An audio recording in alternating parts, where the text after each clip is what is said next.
지난주에 설교 말씀을 잠깐 요약해 드리겠습니다.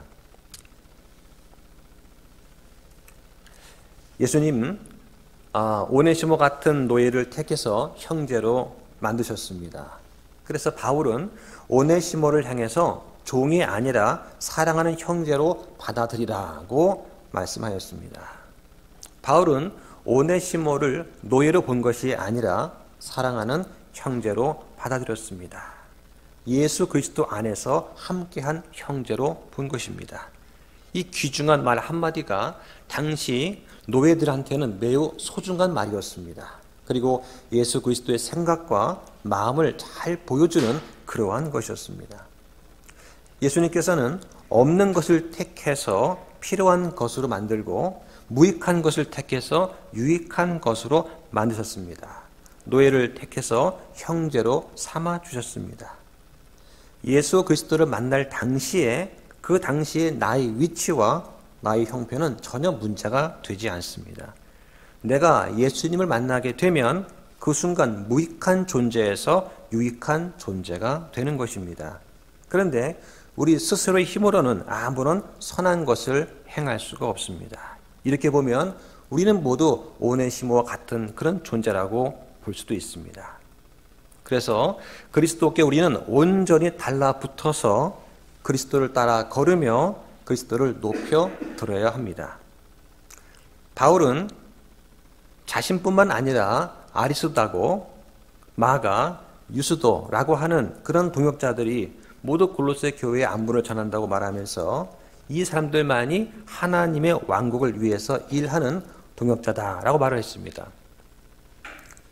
지난 시간에는 하나님의 왕국이 뭐냐, 하늘의 왕국 또 하늘 왕국에 대해서 설명을 들었습니다. 이 사람들은 바울과 함께 사역에 동참하다가 함께 감옥에 투옥될 정도로 열심히 있는 사람들이었습니다. 그래서 성도들은 비록 실수를 했다고 하더라도 다시 믿음을 회복하고 다시 교회를 섬겨야 합니다.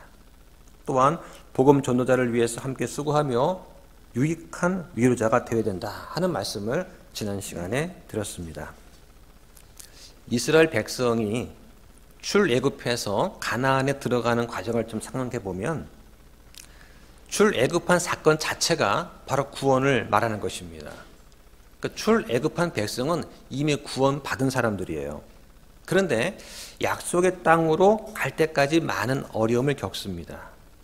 외부의 침입도 있고 내부의 갈등도 있어요. 그럼에도 하나님의 선하신 계획을 따라서 믿음으로 순종하면서 광야의 길을 걸어갑니다. 그게 우리의 모습이죠. 우리는 언젠가는 모두 하나님 앞에서 회개 보고할 때가 올 것입니다. 그때 우리는 부끄럽지 않은 모습으로 서야 할 것입니다. 그런 마음을 가지면서 저도 한 주간 또 말씀을 또 준비를 했어요. 오늘은 골로새서 강의의 마지막 시간입니다. 항상 뭔가 마지막이 되면 가슴이 좀 설레요.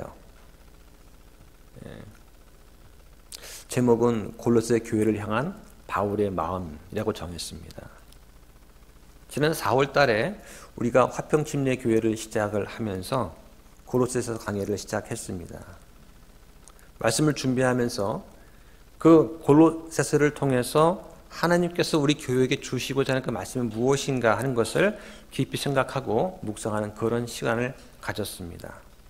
그러면서 바울은 어떠한 심정으로 골로새 교인들을 생각했을까? 한 번도 골로새 교회에 방문해 보지 않은 그런 바울인데 바울은 어떤 마음을 가지고 그 골로새에 있는 사람들한테 편지를 썼을까 하는 것에 초점을 두었습니다. 하나님께서 바울에게 심어주신 그 마음은 어떤 것이었을까? 그래서 하나님의 마음, 바울의 심정 같은 것들을 생각하면서 설교를 했었습니다. 그리고 우리 침례교 목사님이신 워렌 위어스 목사님의 강의를 중심으로 내용을 적용을 해서 우리 교회에 맞게 적용해서 했습니다. 하나님께서 말씀으로 성도들을 인도하신다는 것, 그 말을 저는 지난 몇 개월 동안 많이 체험을 한 것 같아요. 여러분 어떠신지 모르겠습니다. 몇 분 이야기를 들어보면 은혜가 되었다, 정말 우리 교회 주신 말씀이다 하는 분도 계시고 그렇지 않는 분도 계신 것 같아요. 저는 그냥 말씀을 뿌릴 뿐입니다. 말씀을 뿌리는 게 제 역할이고 그 말씀이 땅에 떨어져서 열매를 맺게 하시는 분은 하나님이시죠. 다만 제가 좀 더 말씀을 잘 준비하고 다듬어서 먹기 좋게 요리를 해야 된다 하는 그런 아쉬움은 항상 남아 있어요. 여러분들도 자신의 마음밭을 잘 가꾸시기 바랍니다. 오늘 본문에 4장 12절부터 13절까지를 보면 바울은 그리스도의 복음 증거를 위해서 수고하면서 골로새 교회 교인들의 영적 강건함을 위해서 기도하고 있고 또 에바브라의 안부를 먼저 전하고 있습니다. 본문 12절과 13절 말씀을 다시 한번 보겠습니다. 너희에게 속한 사람으로 그리스도의 종인 에바브라가 너희에게 문안하느니라. 그가 너희를 위해 항상 기도로 뜨겁게 수고하나니 이것은 너희가 하나님의 모든 뜻 안에서 완전하고 완벽하게 서게 하려 함이라. 내가 그에 대해 증언하되 곧 그가 너희와 라오디가에 있는 자들과 히에라폴리스에 있는 자들을 위해 큰 열심을 가진 것을 증언하노라. 골로새서 마지막 부분인데 이 마지막 부분을 편지를 쓰면서 바울이 어떤 마음을 가졌을까 하는 것을 저는 느끼니까 막 등에 막 땀이 막 식은땀이 흘러요. 바울은 이제 하나님 부르심 받아서 죽을 날이 얼마 안 남은 상태입니다. 물론 바울은 그걸 모르죠. 바울은 이제라도 자신이 속박당한 그 감옥에서 풀려나기만 하면 길로 나가서 복음을 전해야지 하는 그런 마음에 굴뚝같이 있었던 그런 상태였습니다. 바울은 이 편지에 맺는 말에서 골로새 교회를 위해서 열심히 썼던 에바브라를 소개합니다. 에바브라는 누구입니까? 그는 골로새 사람입니다. 바울의 전도로 그리스도인이 되었습니다. 그리고 골로새 교회의 영적 지도자가 되었습니다. 그는 바울이 로마 감옥에 갇혀 있을 때 골로새 교회에 들어온 거짓 교리, 이단들의 거짓 가르침, 교회가 당면한 여러 가지 문제점 이런 것들을 가지고 혼자 감당할 수가 없어서 로마에 있는 바울에게 알려야 되겠다 생각하고 바울에게 갔습니다. 그리고 로마 감옥에 바울과 함께 갇혔습니다. 그 정도로 열정적인 신앙을 가진 사람이었습니다. 멀리 떨어져 있는 이 골로새 교회, 그 성도들을 위해서 기도하기를 게을리지 않았던 그런 기도의 사람이었습니다. 이런 에바브라를 가리켜서 바울은 예수 그리스도의 종이다라고 칭했습니다. 바울은 예수 그리스도의 종이라는 그 말을 자기 자신과 디모데와 에바브라한테만 사용하였습니다. 이 거룩한 말씀, 영원히 변치 않고 사라지지 않는 이 말씀 속에 사람의 종이 아니라 예수 그리스도의 종이라고 성경에 기록된다는 것은 얼마나 큰 영광이겠습니까? 물론 에바브라는 베드로나 바울처럼 널리 알려져 있는 그런 사도는 아닙니다. 전도자도 아닙니다. 하지만 바울은 골로새 교인들한테 자신 있게 에바브라를 소개합니다. 그는 골로새 교회를 위해서 기도하던 신실한 사역자였습니다. 성령 안에서 생활했고 모범적인 기도 생활을 또한 했습니다. 또한 바울을 도와서 초대교회에서 사랑과 봉사에 수고에 있어서도 모범적이었습니다. 이런 에바브라의 모범적인 신앙을 바울은 골로새 교인들한테 전하고 있습니다. 에바브라는 어떤 사람이었나? 첫째로 신실한 사역자였습니다. 1장 7절에 보면 바울은 에바브라를 신실한 사역자다라고 말을 했습니다. 또한 그는 성령 안에서 골로새 교인들의 사랑을 전했습니다. 바울한테 찾아가서 제가 몸 담고 있는 골로새 교회의 성도들이 이렇게 사랑에 풍성한 사람들입니다 라고 바울한테 알려줬던 것이죠. 예수님께서 나다나엘을 제자로 삼으신 것 또한 그의 신실함을 보신 까닭이었습니다. 이렇게 신실한 것은 그리스도인에게 있어서 생명과도 같은 것입니다. 신실함을 상실한 성도는 아무리 말을 잘하고 지식이 풍부하다 할지라도 맛을 잃은 소금과 같은 존재가 될 것입니다. 에바브라는 골로새서 앞부분과 끝부분에 잠깐 나오지만 하나님께서 그를 기억하시고 성령에 기록하심으로써 우리가 에바브라의 그런 신실함을 본받도록 하셨습니다. 둘째로 에바브라는 성령 안에서 모범적인 기도 생활을 했습니다. 에바브라는 성령을 받은 사람이고 성령이 충만한 사람이었습니다. 성령의 도우심으로 하나님께 충성스럽게 일할 수 있었습니다. 우리는 사람들한테 잘 보이려고 일할 필요가 없습니다. 사람의 눈을 의식해서 저 사람이 나를 볼 때 내가 이 선한 일을 해야지라고 할 필요가 없는 것이죠. 하나님께서 우리의 생각과 마음을, 행동을 낱낱이 다 보고 계십니다. 그 말씀이 여러분한테 위로가 되시길 바랍니다. 남들이 나를 알아주지 않더라도 하나님이 이미 다 낱낱이 알고 계신다는 것입니다. 우리는 성령 충만을 받아야 됩니다. 그래야 힘 있는 복음의 증인이 될 수 있습니다. 어떻게 하면 성령 충만을 받을 수 있을까요? 기도원에 가서 방언 기도하면 될까요? 교회를 오래 다니면 되나요? 뭔 직분을 받으면 되나요? 교회에 오래 다녔다거나 무슨 직분을 맡았다고 해서 성령 충만하지 않습니다. 성령 충만은 내 안에 말씀이 충만한 것입니다. 그러자면 매일 말씀을 읽고 가까이 하고 묵상해야 됩니다. 묵상은 반복해서 읽으면서 뜻이 무엇인지를 생각하는 것입니다. 이해가 안 되면 관련된 관주도 한번 찾아보고 전후 문맥을 유심히 살펴봐야 됩니다. 그래도 이해가 안 되면 우리와 같은 믿음을 가진 그러한 성령 교사들의 주석을 참고해 볼 수 있습니다. 그렇게 해서 내 안에 성령이 말씀이 충만하면 당연히 나타나는 현상이 있습니다. 바로 기쁨과 감사의 찬양과 하나님의 뜻이 이루어지도록 기도하며 순종하는 것입니다. 오늘도 잠이 나오셔서 찬양을 하셨습니다. 맨 처음 찬양보다 훨씬 더 은혜스럽게 점점점 깊어지는 찬양을 느낍니다. 성령이 충만하지 않으면 예수 그리스도를 나의 주인이라고 고백할 수도 없고 아버지를 찬양할 수도 없을 것입니다. 내 뜻이 이루어지도록 기도하는 것이 아니라 하나님의 뜻이 이루어지도록 철저한 자기 부인을 통해서 자기를 낮춤으로써 성령님께 자신을 내어드림으로써 기도해야 됩니다. 에바브라는 이런 골로새 교인들을 위해서 항상 기도로 뜨겁게 수고했다고 말합니다. 여기서 수고한다는 말은 분투한다, 씨름한다는 뜻입니다.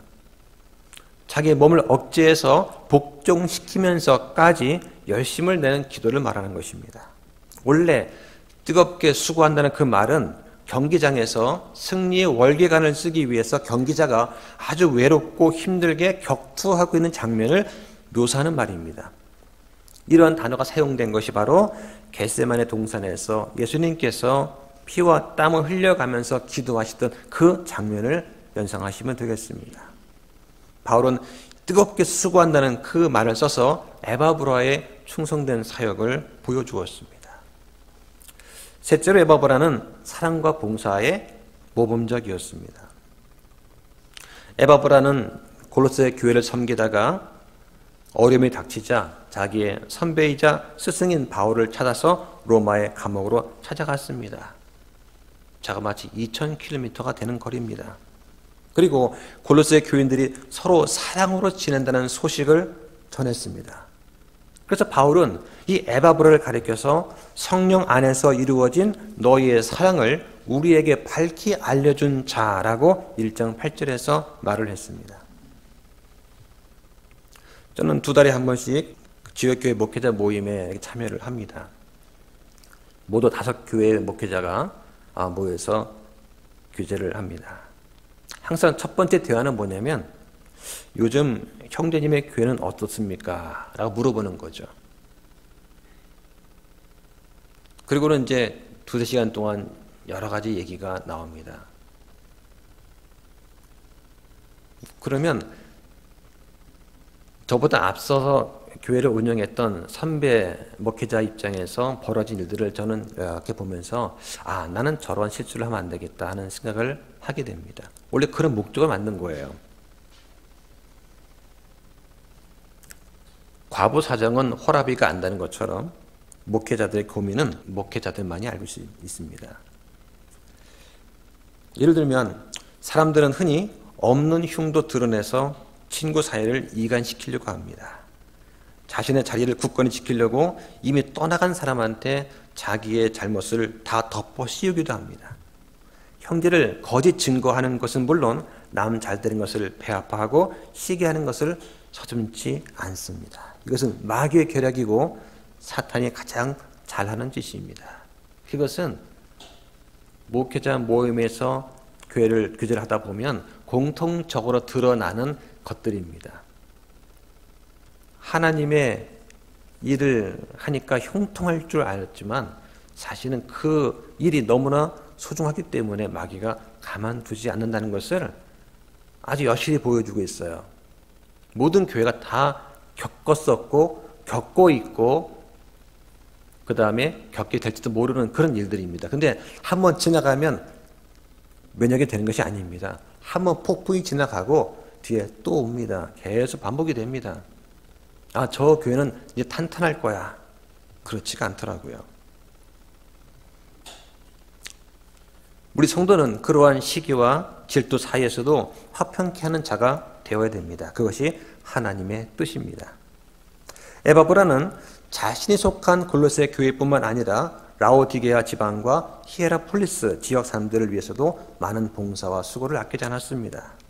그는 지역이나 사람들을 보고 복음을 전한 것이 아닙니다. 자신한테 잘해주는 사람한테만 봉사한 것이 아닙니다. 그는 복음을 위해서라면 어떠한 수고도 마다하지 않았습니다. 그것이 그리스도인에게 부여된 소명이자 의무이기 때문입니다.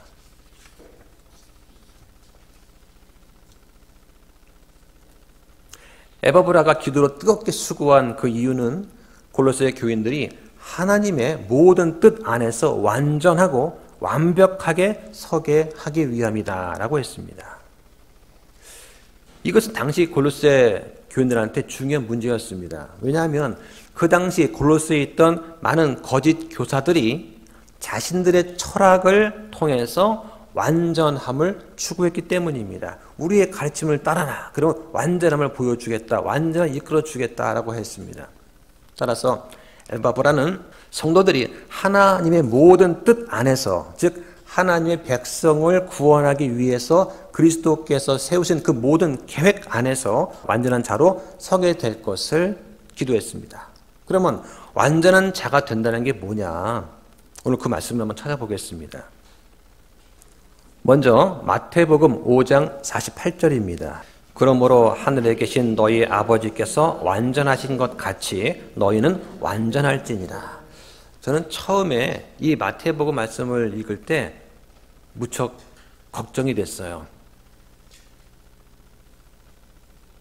하나님이 아버지께서 완전하신 것 같이 너희는 완전할지니라. 순간 마음이 찔리는 거죠. 내가 어떻게 완전해질 수가 있지? 그거를 극복 못하니까 그 다음 구절로 넘어갈 수가 없는 거예요. 내가 거룩한 것처럼 너희는 거룩하라. 더 이상 읽을 수가 없는 거예요, 말씀을. 인간이 어떻게 하나님처럼 완전해질 수가 있나? 구원받기 전에 나의 옛사람은 아무리 훌륭해지더라도 완전해질 수가 없습니다. 그러나 하나님께서는 그리스도 안에서 새로 태어난 새 사람, 새로운 창조물은 완전하다고 보시는 겁니다. 그래서 그리스도 안에 있는 사람은 말로만 주여 주여 하는 사람들이 아니라 아버지의 뜻을 따라서 행하는 사람들입니다. 그렇다면 먼저 우리가 아버지의 뜻이 뭔지 알아야 하지 않겠습니까? 어떻게 알 수 있나요? 말씀을 읽고 듣고 묵상하는 것입니다. 그것이 성령 충만한 것이고 말씀 충만한 것이고 그것이 완전해지는 방법이 되는 것입니다. 자, 계속 보면서 완전한 의미가 뭔지를 다시 한번 보겠습니다. 신명기 18장 13절입니다. 너는 주 내 하나님 앞에서 완전할지니라. 여기도 완전할지니라 라고 말씀을 하십니다. 이 말씀은 하나님께서 이방인들의 악한 풍습을 따르지 말아라 라고 하는 뜻을 하신 말씀입니다.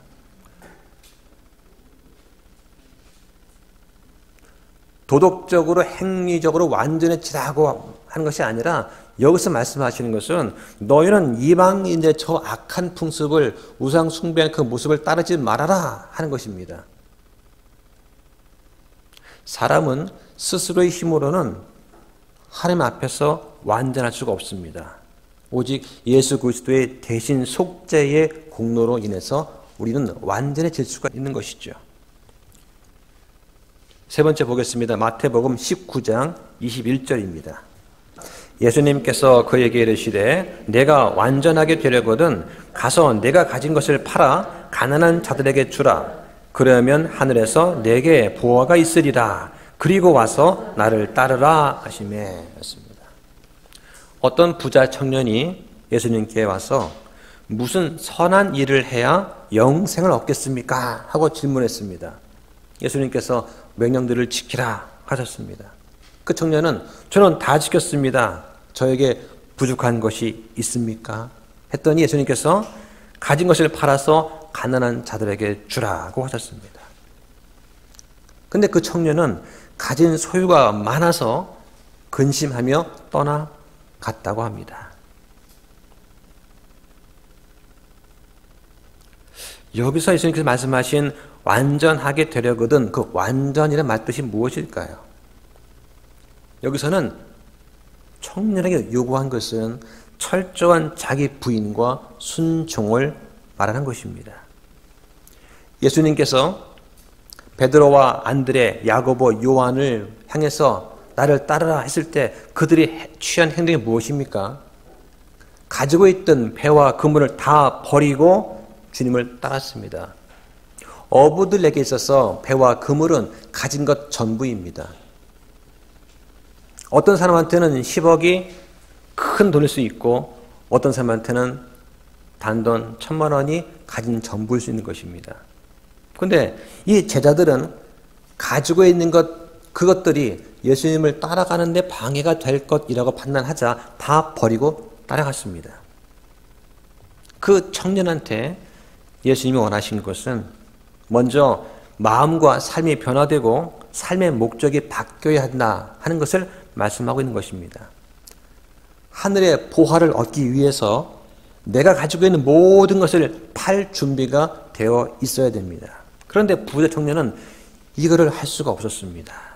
이것이 그의 십자가였지만 그는 그것을 지기를 거절했습니다. 여러분이 가진 것은 무엇입니까?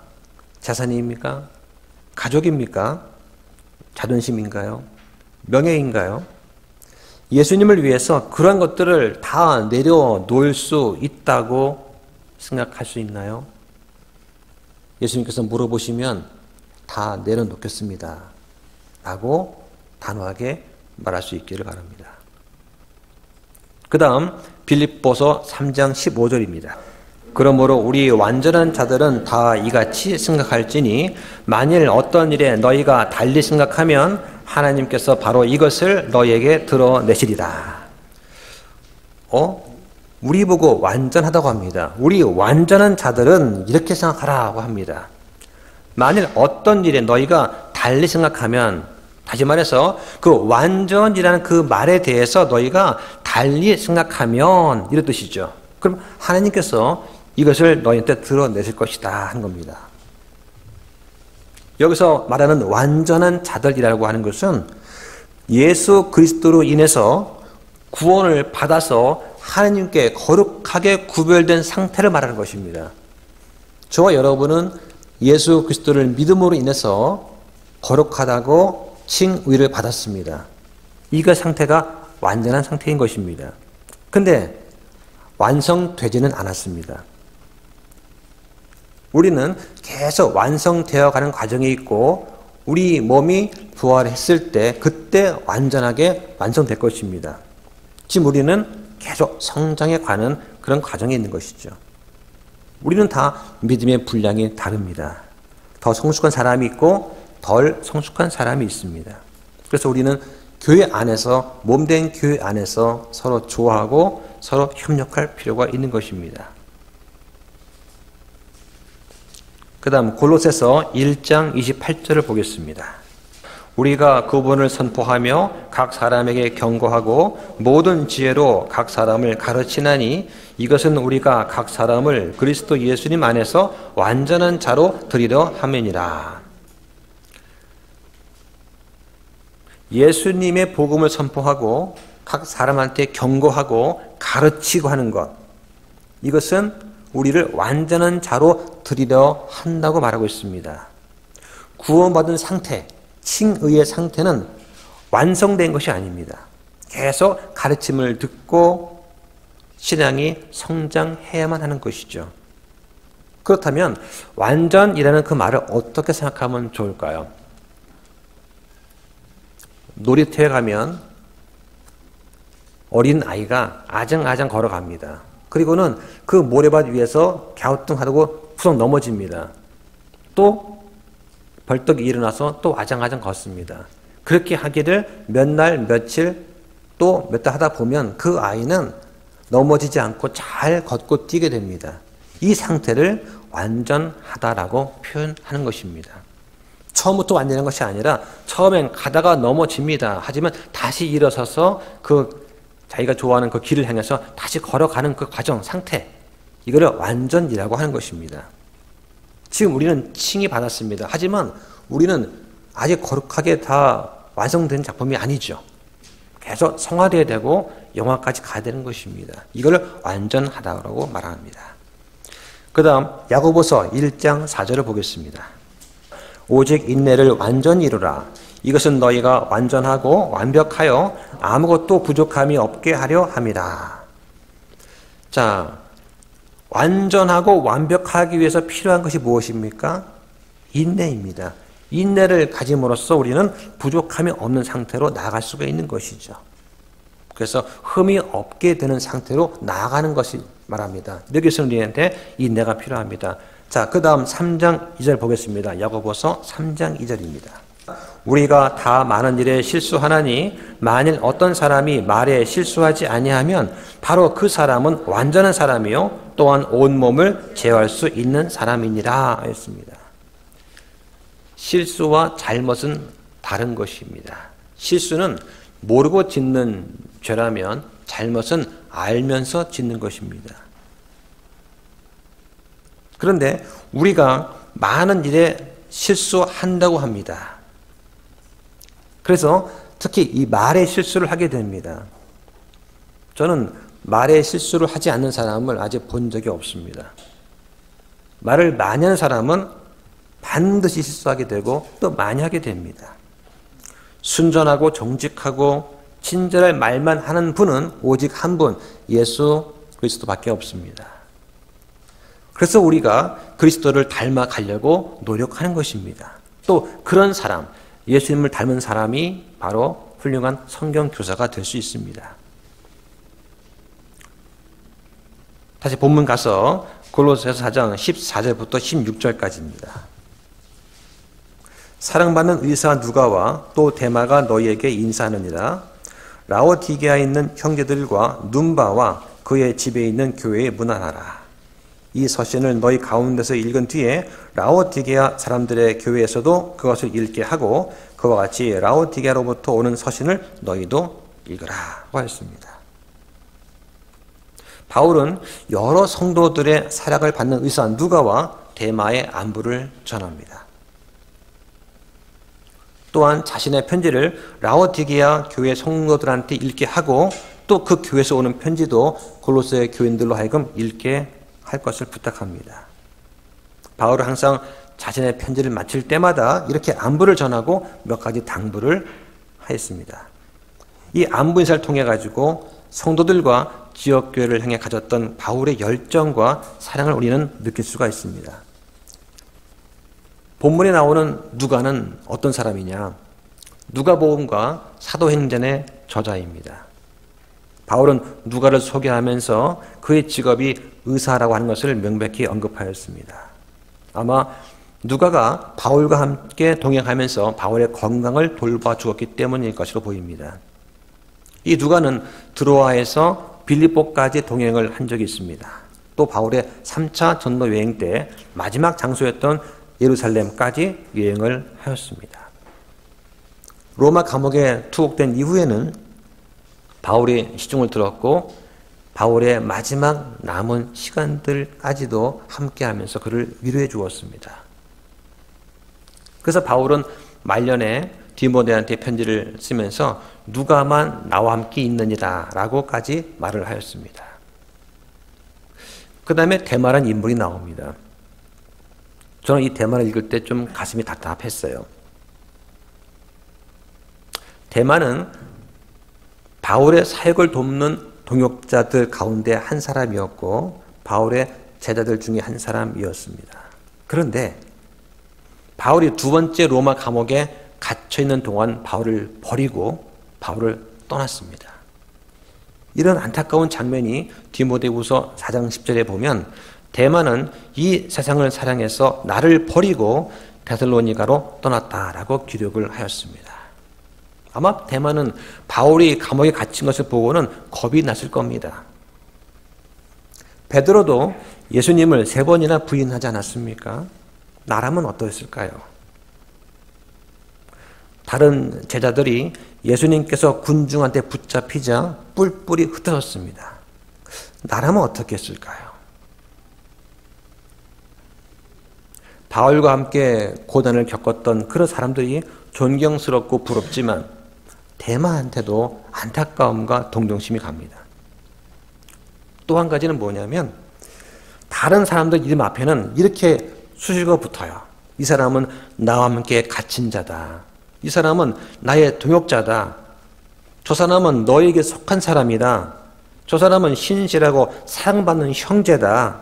저 사람은 신실한 사역자다. 저 사람은 종이다.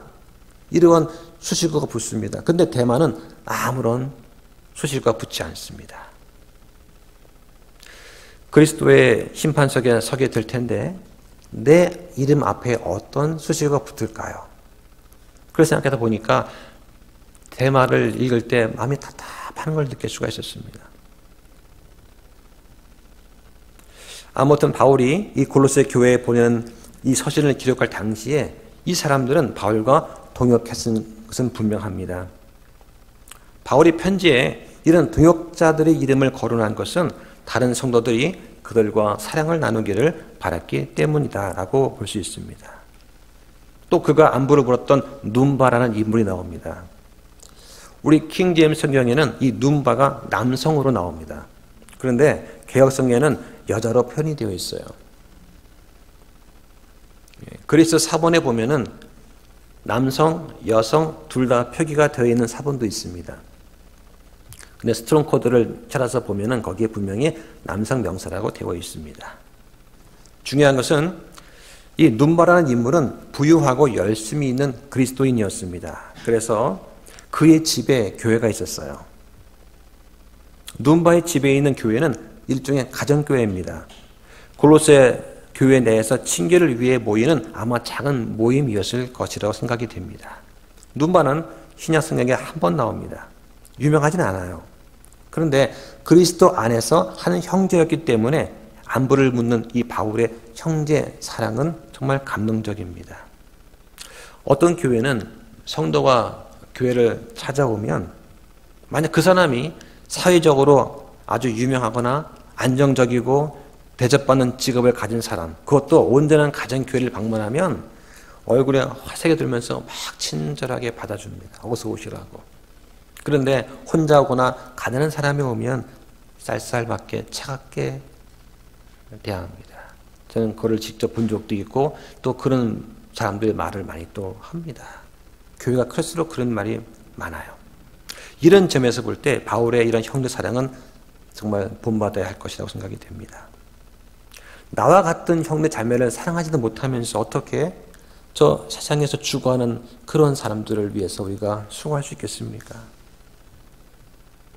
16절에 보면 이 서신을 너희 가운데서 읽은 뒤에 한 다음에 라오디게아 사람들 교회도 읽게 하고 또 그와 같이 거기서 오는 서신을 너희도 읽으라 라고 말을 하였습니다. 이 문맥으로 봤을 때 바울은 라오디게 성도들한테도 편지를 쓴 것 같아요. 그런데 오늘날 그 편지 내용은 전해지지 않고 있습니다. 확실한 것은 바울이 자신이 보낸 편지를 서로 돌려가면서 읽기를 바랬다는 사실입니다. 그 당시는 신약 성경이 없었으니까요. 편지고 성경 아니겠습니까? 그래서 그 성도들이 바울의 편지를 자꾸 읽고 또 읽고 외우고 하면서 이게 무슨 뜻이냐. 바울 선생이 이 말을 왜 했느냐 하면 자꾸 고민하면서 얘기를 나눴겠죠. 이것이 바로 그 당시 성도들의 교제의 주된 형태였던 것입니다. 그 말씀이 무슨 뜻인지 알고자 하면서 깊이 묵상하고 서로 나눈 것이죠. 이게 그 당시 성도의 교제였던 거예요. 바울은 성도들이 자신의 편지를 읽고 신앙의 바로 서기를 희망했습니다. 자신은 멀리 떨어져 있지만 성도들의 신앙 성장을 소망한 그의 사랑과 열정은 정말 대단한 것이라고 할 수 있습니다.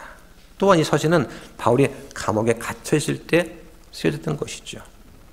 바울의 처지나 그런 고난보다도 다른 성도들의 신앙을 염려한 것은 모범적이라고 아니할 수가 없습니다. 우리가 배워야 될 부분들은 바로 이런 부분들입니다. 진리에 바로 선 사람들일수록 자신보다는 남을 먼저 생각하고 남을 높여야 됩니다. 17절에 보면 바울은 아기뽀한테 그가 받은 사역을 성실히 수행하라고 말합니다. 본문에 주 안에서 내가 받은 사역을 내가 이루도록 그것에 주의를 기울이라고 합니다. 아기뽀라는 인물은 빌레몬서 1장 2절에 나옵니다. 골로새에 살고 있는 빌레몬의 가족 중 한 사람으로 여겨집니다. 그에게 붙어진 수식어는 우리의 동료 군사라는 수식어입니다. 아마 그 당시 교회를 맡아서 사역했던 사람인 것 같습니다. 영어 성경에 보면 사역이라는 단어가 미니스트리라고 되어 있습니다. 그리스 사본에는 디아코니아로 되어 있어요. 아마 말씀을 가르치는 설교 사역 또는 집사 직분을 갖고 있지 않았나 생각이 됩니다. 여러 주석가들의 말을 살펴보면 대체로 목회자의 위치에 있지 않았나 이렇게 의견을 함께하고 있습니다.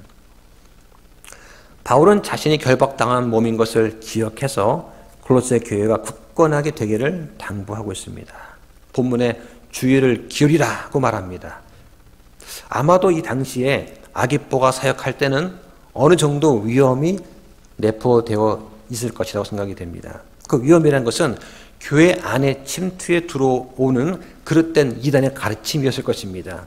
아니면 아기뽀가 디모데처럼 나이가 어린 젊은 목회자였기 때문에 용기를 주어서 사명을 잘 감당하도록 하기 위해서 바울이 권고의 말을 했을 것이라고 설명하기도 합니다.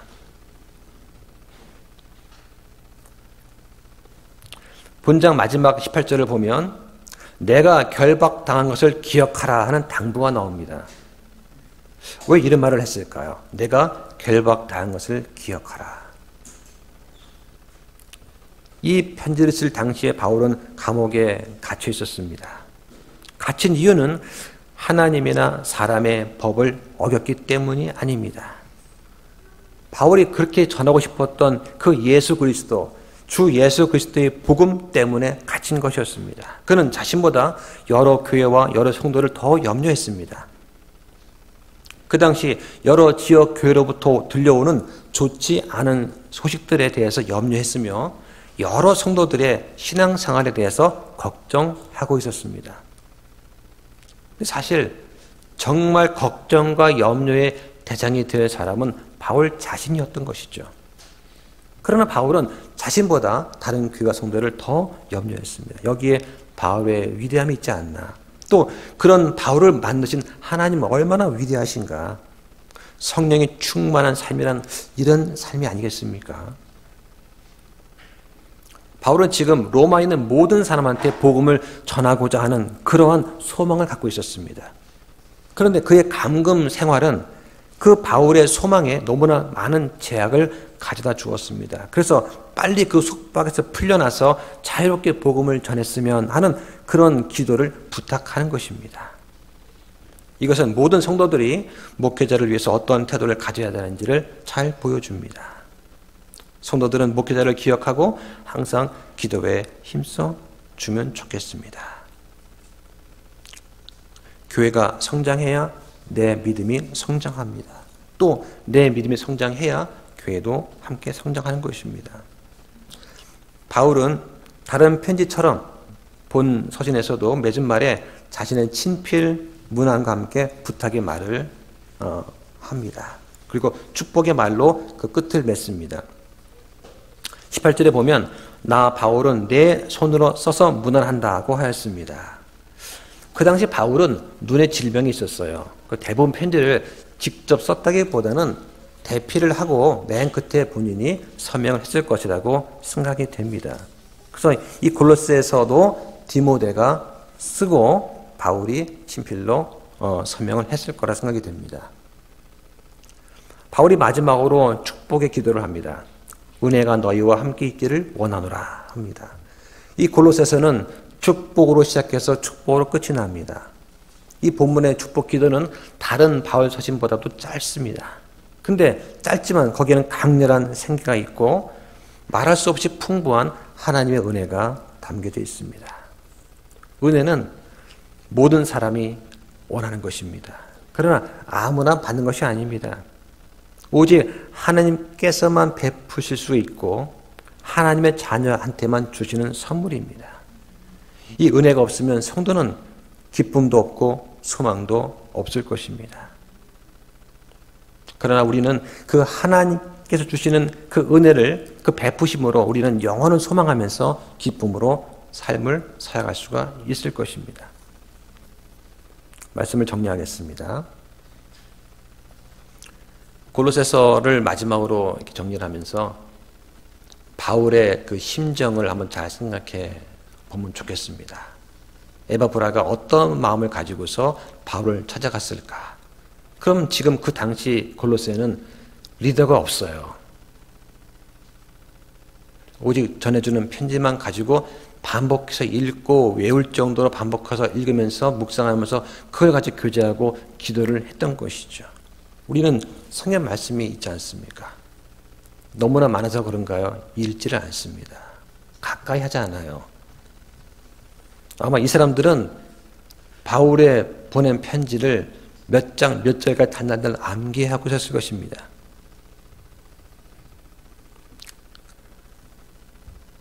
성도들은 주님의 사역자들을 너무 이상적으로만 생각할 필요가 없습니다. 그들도 인간이기 때문에 애환이나 고민이 당연히 있을 것입니다. 그런 점들을 우리는 이해할 수 있어야 되겠다. 성도들은 목회자와 집사들이 최선을 다해서 일할 수 있도록 도와줘야 됩니다. 그래서 여러분은 저를 섬기고 도와주셔야 되고 저 또한 여러분을 섬기고 말씀으로 바르게 양육할 책임이 있습니다. 저는 여러분한테 도움이 되는 목회자가 되고 싶습니다. 우리 교회는 예수님께 칭찬받는 교회가 되었으면 좋겠습니다. 우리 교회는 화평한 교회가 되었으면 좋겠습니다. 품위가 있고 질서 있는 교회가 되었으면 좋겠습니다. 기도가 마치겠습니다.